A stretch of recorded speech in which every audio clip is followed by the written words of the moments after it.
A Thaís também veio nos visitar hoje, viu, Thaís? Que sim, venha mais vezes, tá? Desculpa, mas lembrei agora de você. Ele disse que a memória está melhorando, gente, então vai ficar excelente. Tenha calma. Queridos, muito prazer, feliz sábado. É uma alegria estar com vocês nessa manhã, do nosso dia santo, do nosso Criador. Que vocês possam sentir o amor cuidadoso de Deus em cada hino cantado, em cada oração, em cada intercessão, em cada momento aqui apresentado diante do Senhor. Que nós possamos sentir o Espírito Santo falando ao nosso coraçãozinho, para que o culto desta manhã não seja só mais um culto. Vamos pegar o hábito ao compromisso, hein? Já estou começando. Eu começo já pegando o pé, né? Vamos, bora fazer um compromisso aqui, gente. Um compromisso de fazer de cada culto, de cada encontro aqui congregacional, um momento de adoração, de louvor, mas especialmente um momento em que colocamos o nosso coração diante de Deus para Ele nos ensinar. Há muito tempo eu ouvi com um pregador uma oração que eu nunca esqueci. E eu tomei ela para mim, sabe? Roubei mesmo, cara dura assim. E ele dizia assim nessa oração: Senhor, dá-me um coração ensinável. E eu achei isso de uma profundidade. Você ter um coração humilde, onde se esvazie de si a tal ponto que Deus possa encher só dele. Então, meu desejo nesta manhã é que nós todos tenhamos um coração ensinável, cada dia mais esvaziando de nós mesmos, para cada dia Jesus tenha mais espaço para nos preencher dele, que sejamos transformados à imagem e semelhança do Altíssimo. Deixa eu falar uma coisa para vocês. Eu tenho esse timbre de voz que é um pouquinho mais baixo, mais calmo. Então, se de repente tu dormir, fique em paz. Você está dormindo na presença do Senhor, tá tudo certo. Geralmente alguém me fala na saída, então já estou me antecipando. Geralmente sempre alguém diz: Ô irmã, sua mensagem é tão legal, mas dá um sono. Tá tudo certo, irmão, tá tudo certo. O importante é que você esteja aqui na presença de Deus. E eu tenho certeza que, consciente ou inconscientemente, alguma coisinha, alguma sementinha do amor de Cristo há de ficar da mensagem de hoje. Como o irmão falou, né, a gente veio da Igreja Central de... Gente, eu sou tão dada que eu esqueço, às vezes, dessas formalidades que tem que apresentar, sabe? Eu esqueço, então vocês me perdoem, tá? Mas eu sou a Jos, meu esposo é o Judson, nós viemos da igreja de São José dos Campos.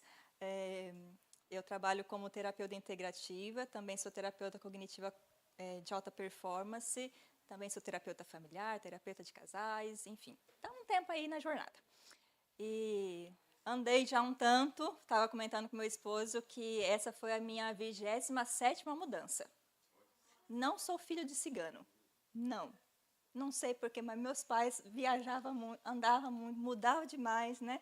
E aí eu acho que eu peguei gosto da coisa, que mesmo depois que não estou morando com os meus pais, continuei no ritmo de mudar de cidade. Aqui em São José já fazem 2 anos que eu estou amando a cidade e agora já estou amando a igreja de Boa Vista. Todo mundo tem Boa Vista aqui? Vocês estão me vendo? Então tá bom. Queridos, assim como você está, curve sua fronte, sem mais delongas, vamos clamar a Deus que nos oriente no estudo da palavra dele, que é a coisa mais importante nesta manhã. Feche seus olhos, querido Deus, que o teu santo e bom Espírito nos conduza no estudo desta manhã. Que a tua palavra encontre lugar no nosso coração. Que pelo teu poder e tua graça saiamos daqui cheios do Espírito Santo. Porque a tua palavra é viva, eficaz, é poderosa, é transformadora. E é isso que nós viemos buscar nesta manhã. Nós queremos os teus milagres, Senhor, porque somos miseráveis, pecadores e carecemos muito da sua graça. Mas muito mais do que milagres, nós viemos aqui, Senhor, receber mais a sua presença em nós. Por favor, Deus, que saiamos daqui com o nosso coração repleto do teu amor e transformados por tua bondade. Faça-nos mais semelhantes ao Senhor, porque esse, sem dúvida, é o maior milagre de todos, transformar pecadores em filhos de Deus. Te louvamos por este privilégio, por podê-lo chamar de Pai, em nome de Jesus. Amém. Abra a palavra de Deus em João 5. João 5 tem uma mensagem que eu particularmente gosto muito. Já preguei ela várias vezes com enfoques diferentes. E nesta manhã eu senti que era esta mensagem que eu deveria trazer para a igreja de Boa Vista. Nunca estive aqui, então fiquem tranquilos, não é uma indireta para ninguém. Não conheço ninguém, não conheço a vida de ninguém, muito menos os pecados de vocês. Mas sintam-se amados, abraçados e queridos de verdade. E que a palavra de Deus nos envolva nesta manhã com o amor de Deus. Em João 5, a partir do verso 1, nós lemos o seguinte: Passadas estas coisas, havia uma festa dos judeus, e Jesus subiu para Jerusalém. Só por curiosidade, o termo subiu é porque Jerusalém fica aproximadamente 800 metros acima da altitude do mar. Então, toda vez que se vai para Jerusalém, está subindo Jerusalém. E quando está saindo de lá para outra região, está descendo Jerusalém. Só a título de curiosidade. A partir do verso 2 diz: Ora, existe ali junto à porta das ovelhas um tanque, chamado em hebraico Betesda, o qual tem 5 pavilhões. Para um pouquinho aqui, eu quero apresentar para vocês algumas curiosidades a respeito do tanque de Betesda. Eu já estudei, já pesquisei, eu gosto muito de alguns, na verdade, 2 documentários do Rodrigo Silva, onde ele fala sobre o tanque de Betesda. Outros pastores, pregadores também falam alguma coisa sobre. Gosto de pesquisar alguns achados arqueológicos que falam sobre o tanque de Betesda, porque tem alguma coisa que me fascina muito na história desta manhã.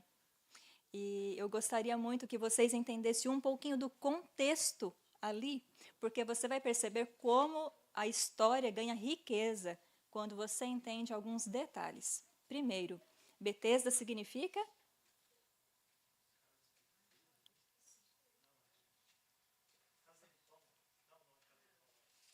Alguém está com fome aí.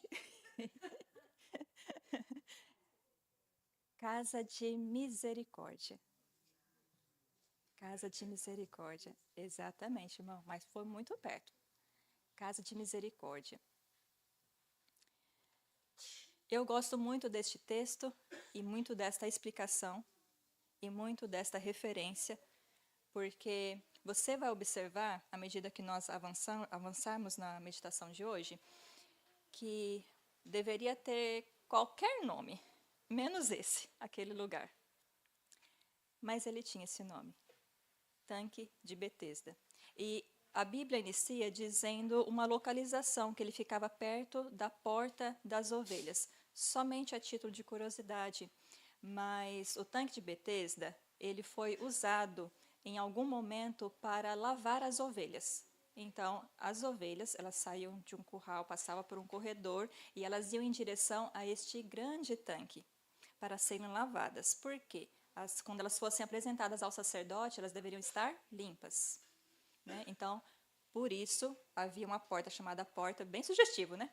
Não dá para se perder. Porta das ovelhas, para lavar as ovelhas, para que elas participassem, então, depois dos sacrifícios no santuário.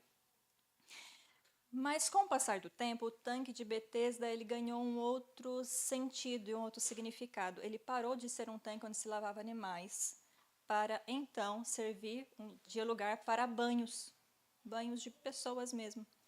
E passou-se em algum momento a acreditar que as águas do tanque de Betesda também tinham propriedades medicinais. Eu gostaria de dizer que a fonte disso era uma fonte bonita, mas não é, porque começou-se a acreditar sobre essa história, né, que as águas ali eram diferentes, porque os romanos, que era o povo que estava sujeitando o povo de Israel na época, eles trouxeram da Grécia cultos idólatras, cultos pagãos. E então eles começaram a levar para o tanque de Betesda, assim como outros tanques de Jerusalém, a ideia de que estas águas, elas eram águas diferenciadas, porque o deus grego, que lá em Roma ganhou um outro nomezinho, Esculápio. Ele, então, era quem trazia cura, movimentava curas ali naqueles tanques. Tá? Uma outra curiosidade é o tamanho do tanque. Né? O tanque de Betesda não é um tanque pequenininho. Ele é um tanque de aproximadamente 105, 110 metros de comprimento, 40 ou aproximadamente 50, porque há uma diferençazinha entre os historiadores sobre isso, entre 40 e 50 de largura e 23 metros de profundidade. Quantos metros vocês que são bons de cálculo, homens valorosos, me digam quantos metros tem daqui dessa parede até ali onde termina a igreja? 15 metros? Aproximadamente? 14, 15 metros? Então, imagine, o tanque tinha 105 a 110 metros. É grande? Grande, né, gente? E de largura, irmão? Estou abusando da sua boa vontade agora. A largura de lá era, em média, há algumas discordâncias, mas entre 40, 42, ou alguns costumam dizer até 50 metros de largura. Umas 8 vezes maior que isso aqui. Um campo de futebol. Pois é. Então, vocês imaginam que era um lugar grande, né? Às vezes nós temos a imagem do tanque de Betesda como um pequeno tanque mesmo, né? E não era. Era um lugar tão grande que, geralmente é verdade, a gente pensa numa piscina, né? Mas ele era tão grande que a Bíblia ela traz um detalhe interessante, não sei se vocês perceberam, mas dizia que ali tinha 5 pavilhões. Dentro de um único tanque havia 5 pavilhões. Né? E esses pavilhões eram justamente para que as pessoas conseguissem entrar e sair com facilidade, fluírem para o lugar com facilidade. Lembrando que, nos períodos de festividades de Israel, eles recebiam peregrinos de várias regiões. Israel ficava lotada de pessoas. Então, naquele período em que o tanque era usado para se lavar, lembra? Precisava ser muito grande. Primeiro, quando era para lavar os animais. Precisava ser grande o bastante para não gerar fila ali, né? Não congestionar o trânsito. Depois, quando foi desativada a função de lavar ovelhas, passou a banhar pessoas, mas ainda deveria ser facilitado essa transição das pessoas, certo? Por isso que ele era um tanque com tantos compartimentos, grande mesmo. E acredita-se que, como na mente do hebreu, tudo deve ser muito limpo, né? Especialmente no que diz respeito a qualquer coisa relacionada a sacrifício ou adoração a Deus, tudo deveria ter muita ordem e limpeza. Então, esses compartimentos, de quando em quando, eles eram abertos para que água limpa fluísse no lugar. Estou dando esses detalhes a propósito, porque daqui a pouco vocês vão entender. Tá bom? No verso 3, então, diz assim: nestes, ou seja, nestes pavilhões, quantos pavilhões mesmo? Nestes pavilhões jazia um pouquinho de pessoas. É isso? Vocês estão espertinhos, hein? Jazia uma multidão de enfermos, de cegos, de coxos, de paralíticos. Verso 4. Esperando que se movesse a água, porquanto um anjo descia em certo tempo, agitando-a. E o primeiro que entrava no tanque, uma vez agitada a água, sarava de qualquer doença que tivesse. 2 pontos importantes que eu quero considerar, quero que vocês prestem muita atenção nessa parte do texto. A primeira parte é onde explica que ali havia uma multidão de enfermos.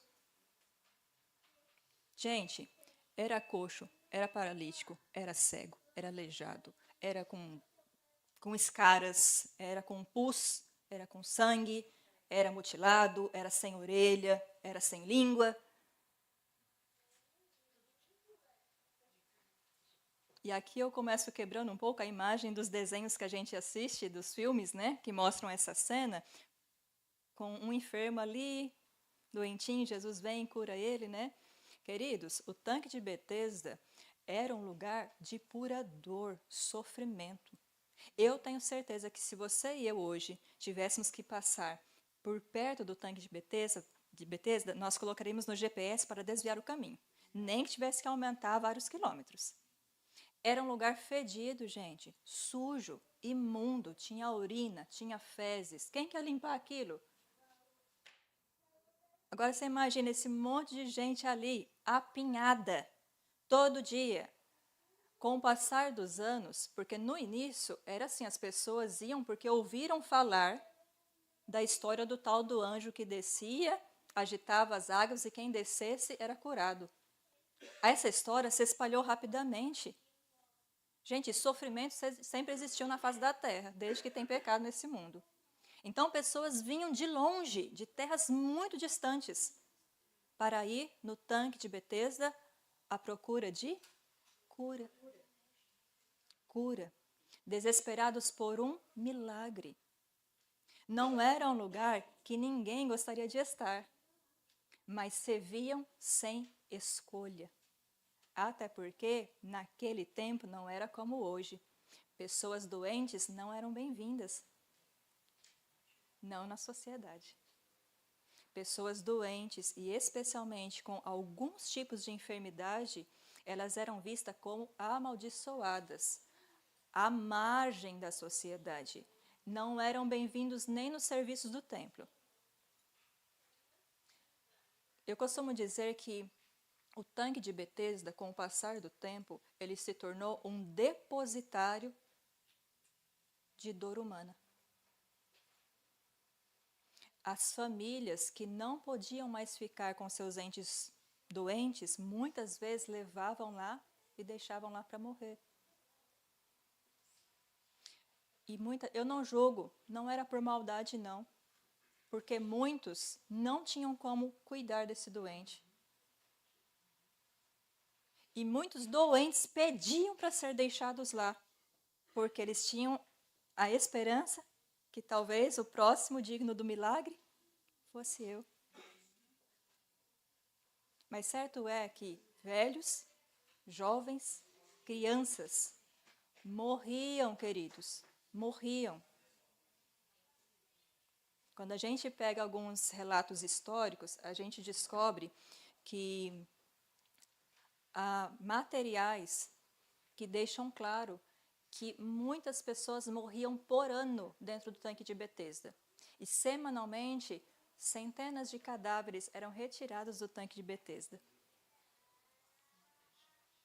Agora, pasmem, muitos não morriam tanto da doença em si, morriam pisoteados. Porque no primeiro movimento da água, todos desesperadamente iam correndo. Não importava se era velho, se era mulher, se era criança. Todos só queriam o quê? Entrar na água e receber a cura. Não importa quem tivesse que atropelar. Não é lugar de dor? Não é lugar de sofrimento? Muito, né, queridos? Eu fico imaginando o nosso Deus amoroso como Ele é, olhando coisas desse tipo acontecendo ao longo da história, desde que o pecado entrou nesse mundo. Eu fico imaginando o coração de Deus como fica...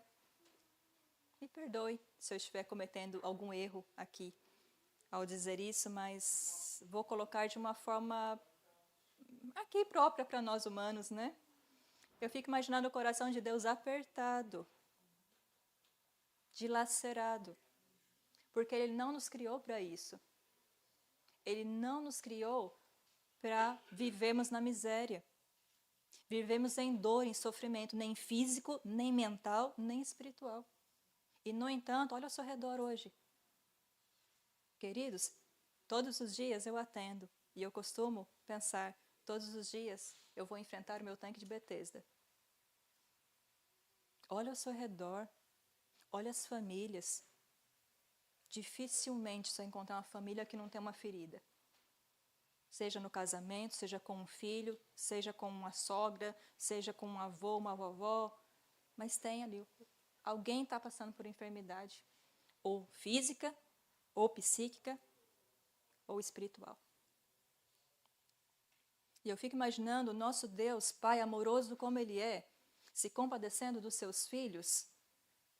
E talvez, mais uma vez eu falo para vocês, desculpem, tá? Não levem tudo ao pé da letra.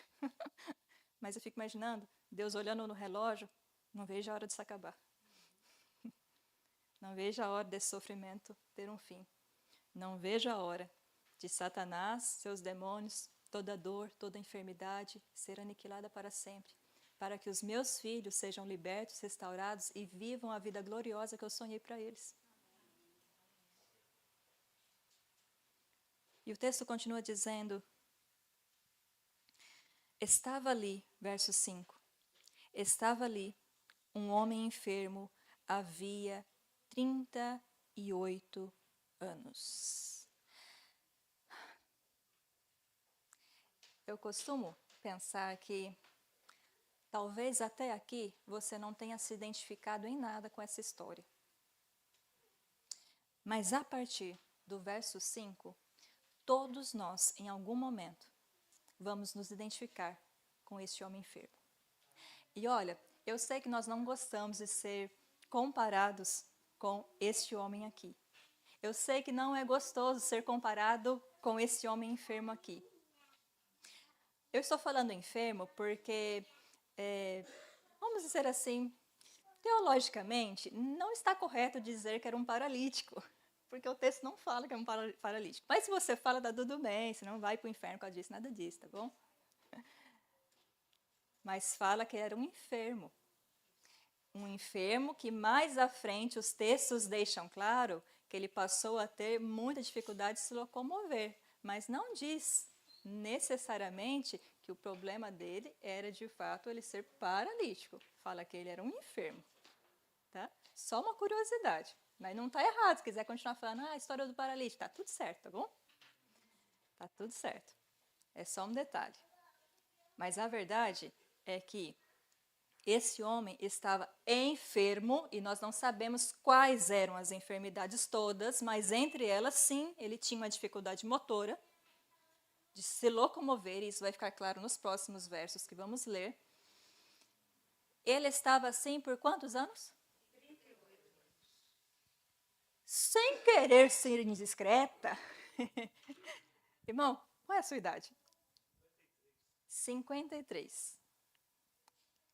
Irmão, não vou pedir nem para você imaginar o que seria dos seus 53, 38 você ter passado aprisionado num corpo debilitado, num corpo que não te obedece, em um corpo em que você não consegue desfrutar a vida porque ele está enfermo. 38 anos, queridos, é muito tempo, não é? É chocante imaginar o sofrimento físico, mental e psicológico desse homem. Não sabemos quanto tempo ele está ali no tanque de Betesda. A Bíblia não deixa isso notificado. Quanto tempo faz que ele está ali? Não sabemos. Mas sabemos que ele está tempo bastante para estar desanimado e desesperado. Às vezes nós dizemos assim, nossa, 38 anos é muito tempo para estar praticamente sem andar, paralisado, inutilizado. Aí deixa eu te fazer uma pergunta aí, não precisa me responder, tá bom? Fica só para você pensar. Quanto tempo você está paralisado nessa dor aí dentro do seu coração? Quanto tempo você está enfermo dentro dessa mágoa que está aí dentro? Há quanto tempo você travou na vida e não faz a prosperar? Há quanto tempo você parou e não vê os seus sonhos se realizarem? Há quanto tempo você está frustrado? Há quanto tempo você está esperando por aquela resposta que nunca vem? Aquela oportunidade que você queria, que nunca chega? Há quanto tempo você perdeu alguém que você ama e isso te corrói até hoje? Há quanto tempo você está desperdiçando a sua vida, talvez com coisas que não te aproximem do Senhor. Há quanto tempo você está enfermo? Há quanto tempo você está enfermo? Deixa eu ir mais profundo. Coisa de terapeuta, né? Deixa um pouquinho mais a fundo. Aonde você está paralisado nesta manhã? Aonde você paralisou nesta manhã? Qual área, qual aspecto da sua vida? Qual área, qual aspecto da sua vida precisa hoje do mover das águas? Precisa hoje voltar a ser vivificado? Qual parte de você? Qual parte da sua mente? Qual parte do seu caráter? Qual parte do seu coração precisa de cura nesta manhã? Precisa voltar à vida nesta manhã? Às vezes achamos que é muito tempo aquele homem, 38 anos, paralisado, ou sofrendo, ou enfermo. Mas nesta manhã, Deus gostaria que você rompesse o ciclo de enfermidade que te paralisa. E que nesta manhã a palavra dele seja poderosa o bastante para nos trazer de volta à vida. Verso 6. Vendo Jesus deitado e sabendo que estava assim há muito tempo, perguntou-lhe: Queres ser curado? Queres ser curado? Algumas coisas me chamam muito a atenção neste pequeno verso. Queridos, eu costumo dizer assim, vocês vão acostumar comigo, tá? Às vezes um pequeno versinho, mas se você ler corrido, você perde a grandeza. Você perde a glória toda do Senhor que estava naquele verso. Não lê corrido, não. Tem gente que fala sempre assim, eu faço sono bíblico todo ano. Maravilhoso, faça isso. Mas eu quero saber quantas vezes você pega um verso, e você assim destrói esse verso. Você esmiuça ele. Você tira tudo de bom que ele possa trazer para a sua vida. Sabe? Quanto da palavra de Deus você realmente traz para a sua vida diária? Não leia a Bíblia apenas para cumprir meta. Eu li a Bíblia, para falar que eu li a Bíblia. Queridos, a intimidade com Deus, ela é muito grandiosa e magnífica para você trabalhar como se ela fosse apenas sobre atingir uma meta. É sobre relacionamento, é sobre intimidade, é sobre deixar-se ser moldado, ser transformado. E neste verso chama minha atenção a primeira expressão, vendo Jesus. Sabe por que me chama a atenção? Porque alguns versos antes nós lemos que ali havia uma multidão. Mas Jesus consegue enxergar esse homem. Você já se sentiu como se ninguém te enxergasse na multidão? Parece que ninguém se importa. Você já sentiu em algum momento isso? Como, nossa, ninguém me vê. Eu sentia isso muito quando era solteira. Ninguém me vê. Poxa vida, eu tô aqui.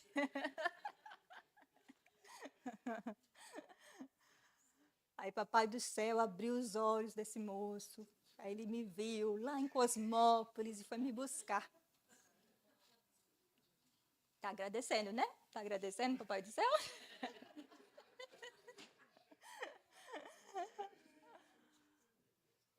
Ai, queridos. Jesus viu aquele homem no meio daquela multidão de enfermos, de pessoas arrasadas. Jesus viu aquele homem. Jesus te vê. Cristo enxerga você nesta manhã. E eu não sei porquê, mas desde que o irmão pediu para que eu mandasse os hinos e as orientações do sermão, de hoje, né? Para se programarem aí. Essa frase veio muito forte. E eu confesso para vocês que eu não tenho o hábito de colocar títulos nos meus sermões. Não tenho. Não tenho. Mas quando as pessoas me pedem, tipo, o irmão mandou, né? Tem que obedecer, né? Então eu coloquei: Cristo enxerga você. E eu gostaria que nessa manhã, se você esquecer tudo que eu falei aqui, de tanto de BTs, de ovelha, enfim, que você não esquecesse disso. Não importa o tamanho da dor, do sofrimento que você está carregando, não importa o tamanho da sua cruz. Eu não sei o que está despedaçando o seu coração, eu não sei o que está te incomodando, eu não sei o que deixa você tão apático, indiferente às vezes para as coisas espirituais. Eu não sei o que está te aprisionando nessa cadeia de pecados e de coisas que não tem nada a ver com o que Deus planejou para você. Eu não sei o quanto de angústia, de rejeição, de dor ou de traição te ferem a alma. Mas uma coisa eu sei. Você tem um Deus que vê você. Você tem um Deus que se importa com você tanto, tanto, tanto, tanto. E eu sei que quando a gente está numa desgraça, e eu já passei muitas vezes por isso, então estou falando com propriedade.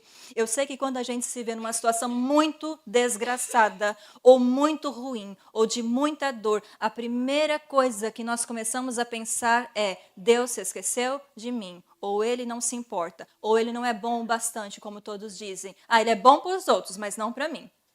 Eu passei já por isso, queridos. Eu sei o que é isso. Mas deixa eu te dizer, é quando você está sofrendo que ele mais está perto de você. Deus, de onde você tirou isso? Olha a história da redenção. Quando Adão e Eva pisaram na bola. Presta atenção. Deus ia na viração do dia, como a irmã contou na historinha, prestaram atenção, né, na historinha? Contada muito bem, por sinal. Deus ele olhava Adão e Eva e se encontrava com eles na viração do dia e pela manhã também. Mas quando Adão e Eva pecou, Jesus não se conformou apenas em vir 2 vezes no dia. O que ele fez? Quando Adão e Eva pecou, o que Jesus fez? Ele saiu dos céus. Veio ser como um de nós. Ele veio sentir na pele o que você e eu sentimos. Aliás, não. Sentiu na pele o que eu e você sentimos? Não. Porque nós nunca vamos sentir na pele o que Jesus sentiu. Você sente as suas dores, os seus ais, as suas tragédias da sua vida, do seu mundo, dos seus desabamentos de existência, como a gente fala na psicologia. Jesus não. Ele experimentou aqui, ó, sobre os ombros, sobre aqui, ó, sua mente, sobre aqui, ó, seu coração. O desabamento de toda uma humanidade. Então você e eu nunca saberemos. Nunca chegaremos perto do que é experimentar dor e sofrimento se comparado ao que o nosso Deus veio experimentar por nós, para que nós tivéssemos a oportunidade de sermos resgatados, transformados e em breve nunca mais precisar passarmos por isso. Sim, eu sei que às vezes nós dizemos coisas do tipo: ah, mas tinha uma multidão ali, ele só curou uma pessoa. Aí você fala isso porque essa uma pessoa muitas vezes não é você, né? Porque se essa uma pessoa fosse você... Não, queridos, não sejam tão tolos. Não sejam tão tolos. A cura daquele homem, que nós vamos ver daqui a pouquinho, com detalhes, ela é apenas uma lembrança do que Deus fará em favor da humanidade. Aquele homem um dia, depois de curado, voltou a morrer. Aliás, todas as pessoas que foram curadas por Jesus quando ele esteve na terra, não estão mais aqui. Mas Jesus veio prometer um resultado eterno para o que ele fez. E isso é que nós devemos nos apegar. Essa vida aqui, nossa, é passageira. Mas se nós vivemos bem e fazemos as escolhas certas aqui, as consequências serão para sempre. Serão para sempre. Vendo Jesus deitado e sabendo que ele estava assim há muito tempo, a Bíblia é muito clara, ninguém falou para Jesus. Ele sabia da vida daquele homem, ele sabia que aquele homem estava enfermo, ele sabia quem era aquele homem. Então Jesus perguntou: queres ser curado? Confesso para vocês que por muito tempo eu me achava indignada quando eu li esse texto. Eu falo assim: Jesus, o senhor é um cara esperto. Como assim? Como assim você vai num lugar onde tem gente, desculpa a palavra, mas toda estrupiada, você se depara com um homem que está enfermo há 38 anos e o texto diz que o senhor sabia, e o senhor pergunta: queres ser curado? E na minha cabeça eu ficava pensando muitas vezes: como assim, Jesus? Você pergunta se uma pessoa. É a mesma coisa que perguntar para um sedento se ele quer água, não é? Para quem está na Disney, se quer ver o Mickey? Para quem vem a Roma, se quer ver o Papa? É o mesmo tipo de pergunta. Como assim você pergunta para uma pessoa que está doente, enferma, se ela quer ser curada? Aí, Jesus tem tanta paciência comigo, sabe? Que ele foi me mostrando que o óbvio precisa ser dito. Vocês que são casados, não fala não para suas mulheres que elas estão bonitas. Vocês estão querendo guerra? Para de dizer que ama. Uma vez eu atendi um pai, depois de uma semana de oração, e ele falou assim para mim: Josi, é meu jeito. Eu nunca falei pro meu filho que eu amo ele. Falei: quantos anos tem seu filho? 17. Nunca? Não, mas ele sabe. E eu falei: quem é seu filho? Aí ele falou: o fulano de tal. Isso explica muito. Porque o fulano de tal pensa no menino arteiro. Para não falar outra coisa. Pensa no menino virado no giraia. Era o filho desse homem. E eu pus a mão no ombro desse irmão e falei: irmão, posso te falar uma coisa com todo respeito, carinho do mundo? O seu filho, ele pode até sentir que você o ama, mas ouvir é curador. Ouvir é curador. Tu chega em casa, abraça teu menino e diga para ele que você o ama. Porque eu sei que o seu menino está há muitos anos esperando por isso. Claro, né, queridos, que eu não podia quebrar o meu comportamento ético e dizer coisas, mas aquele menino, ele estava prestes a fugir de casa. E eu sabia disso. E foi muito bonito. Até isso foi uma quarta-feira. Quando foi na sexta-feira, os dois sentaram juntos. E ele estava em lágrimas no final do culto. E ele falou assim: eu não imaginava que dizer eu te amo pudesse fazer tanta diferença. Tanta diferença. É como se eu tivesse me tornado pai agora. Então, queridos, o óbvio precisa ser dito. Quando Jesus pergunta para aquele homem: você quer ser curado? Deixa eu falar uma coisa para você. Na minha profissão, eu encontro muitas pessoas que eu pergunto se elas querem ajuda. Elas me contam um monte de problema. E quando elas terminam, eu pergunto assim: você quer ajuda? E muitas vezes elas me dizem: não. Não quero. Você quer se libertar disso ou disso? Não. Já ouvi isso muitas vezes. Eu acho que para mim o caso que mais me marcou foi uma situação em que uma mulher que sofria muito de várias situações, inclusive fibromialgia, que é uma doença totalmente gerada por mal-estar emocional, inflamações causadas pela emoção. Ela me disse uma vez para mim: Josi, eu quero que você me trate, mas não para eu ficar curada. E eu perguntei para ela: mas por que você não quer ficar curada? Falou assim, porque desde que eu descobri fibromialgia, o meu esposo agora, ele fica em casa comigo. Os meus filhos vêm todos os domingos almoçar comigo. Agora, as pessoas me ligam para me dar feliz aniversário. Agora, as pessoas me chamam para sair. Então, eu não quero ficar curada. Porque se eu ficar curada, eu vou perder isso.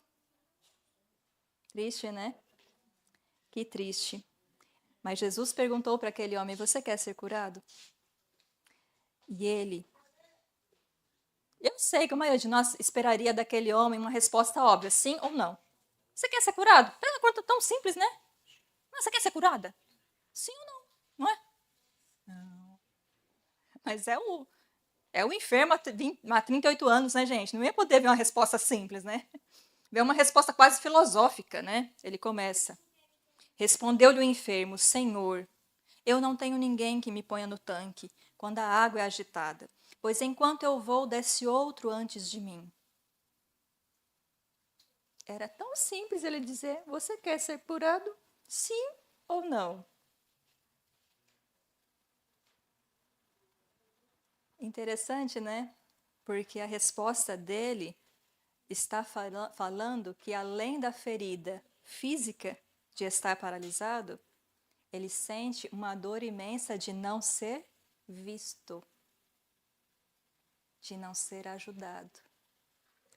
Quando eu preciso, não tem quem me coloque no tanque. Vocês percebem? Ele está abrindo para o coração, para Jesus o coração, e dizendo assim, ó, Jesus, né? Na verdade ele não chamou Jesus, porque ele nem sabia que era Jesus que estava falando com ele. Mas ele fala, olha, você está me vendo aqui enfermo, mas pior que isso é não ter quem me ajude. É não ter alguém que se importa. Quando a água é agitada, outro desce antes de mim. Ou seja, ele está dizendo, eu nunca vou ter oportunidade na vida. Como que eu vou ser o primeiro alguma vez a entrar nesse bendito desse tanque e ser curado, se aqui tem pessoas que têm mais coordenação motora que eu, que têm mais agilidade, estão enfermos, mas eles têm mais capacidade de chegar primeiro ao tanque, eu nunca. Eu sou assim o último da fila. Eu sou a bolacha quebrada do pacote. Ninguém vê, ninguém se importa. Não tem chance para mim. A gente vê um misto aqui de uma desesperança e, ao mesmo tempo, um grito de socorro. Você pode fazer por mim alguma coisa? Porque se de fato ele não tivesse esperança nenhuma, ele nem teria dado bola para essa conversa. Ele nem teria respondido aquela pergunta óbvia, você quer ser curado? Não, se algumas pessoas hoje, eu falo assim, ei, você tá brincando comigo? Você tá tirando com a minha cara, mano? Não é assim? Quer me perguntar se eu quero ser curado? Mas ele não. Ele abre o coração. E é como se ele dissesse assim, ó, não tem o que eu fazer. Não tem. Eu não vejo saída. Interessante, né? Esse homem passou talvez tanto tempo ali no tanque, olhando a oportunidade da água se agitar para ele cair dentro dela e talvez ser curado, que os olhos dele, assim como de todas aquelas pessoas que estavam ali, estavam focadas na água, no tanque. Tão focados na água e no tanque, que não perceberam Jesus se aproximar. Que não notaram que aquele era o Cristo. Que não notaram que o semblante dele era diferente. Que não notaram que havia graciosidade e nobreza no seu olhar. Às vezes nós estamos focados tanto naquilo que queremos. Às vezes nós estamos tão obstinados em conquistar aquilo que queremos. Nossa cura, salvação, prosperidade, dinheiro, namorado, marido, família, cargo. Ficamos tão obstinados, tão focados no tanque e nas águas, que a cura está de pé diante de nós, perguntando, você quer? Você quer que eu te mude? Você quer que eu mude sua história? E nós não conseguimos enxergar. Nós vemos o comum nós vemos, desculpa, o extraordinário como se fosse comum. E o comum, que era o tanque, como se fosse o extraordinário que pudesse nos salvar. E Jesus, então, sem delongas e sem demora, respondeu: levanta-te, toma o teu leito e anda. E imediatamente o homem se viu curado, e tomando o leito, pôs-se a andar, e aquele era o dia de sábado. Amém? Gente, acabamos de falar com uma pessoa que estava enferma por mais de 30 anos. Mais de 30 anos enferma foi curada. Com uma única palavra. Porque aquele que falava é o Senhor dos senhores. Aquele que falava com aquele homem enfermo é o que tem autoridade sobre toda enfermidade. Sobre toda doença. Sobre toda paralisia. Sobre toda trava. Sobre todo pecado. Aquele que falava tem o poder de trazer mortos à vida. Carrega a eternidade nas mãos. Como diz Apocalipse, tem a chave do abismo nas mãos. Aquele que falava e perguntou: queres ser curado? Era o único que poderia de fato fazer alguma coisa por ele. Nesta manhã, eu gostaria de convidar você. Gostaria de convidar você a ouvir a voz de Cristo. Porque de verdade, tanto quanto eu creio que um dia ele saiu dos céus para intencionalmente, Jesus não precisava passar pelo tanque de Betesda para ir para os serviços do templo, que era para onde ele estava indo. Ele escolheu aquela rota. Ele escolheu, ele não precisava passar por dentro do tanque. Ele podia dar a volta por fora do tanque. Intencionalmente ele escolheu essa rota. Nesta manhã, Jesus intencionalmente escolheu a rota do Boa Vista. Eu sei que Deus intencionalmente escolheu passar por aqui nesta manhã. Porque Ele quer mudar a sua rota. Ele quer que você experimente agora, o poder libertador que só Ele tem. Para te trazer de volta à vida. Para te restaurar. Para restaurar aquilo que pode estar quebrado, aquilo que pode estar completamente destruído, ou aquilo que dentro de você se perdeu em algum momento. Que Deus poderosamente nos lembre nesta manhã que nos planos dele sempre, sempre estará presente a rota de encontrar-se conosco, de estar conosco e de nos levar à salvação. Queridos, de verdade, eu amo a maneira como termina o texto. Sabe por quê? Não é nem pelo milagre em si, porque, como eu disse, esse homem foi curado, mas talvez em algumas décadas mais ele voltou a enfermar, ou talvez veio falecer subitamente, mas é certo que ele faleceu. Então a coisa mais grandiosa não é a cura em si. Vocês já pararam para pensar? Nós às vezes ficamos tão encantados, né? Quando eu passei quase 2 anos da minha vida só pregando os milagres de Jesus. Eu fiz questão, era um propósito meu com Deus. Porque eu tinha recebido um grande milagre dele e recebo até hoje.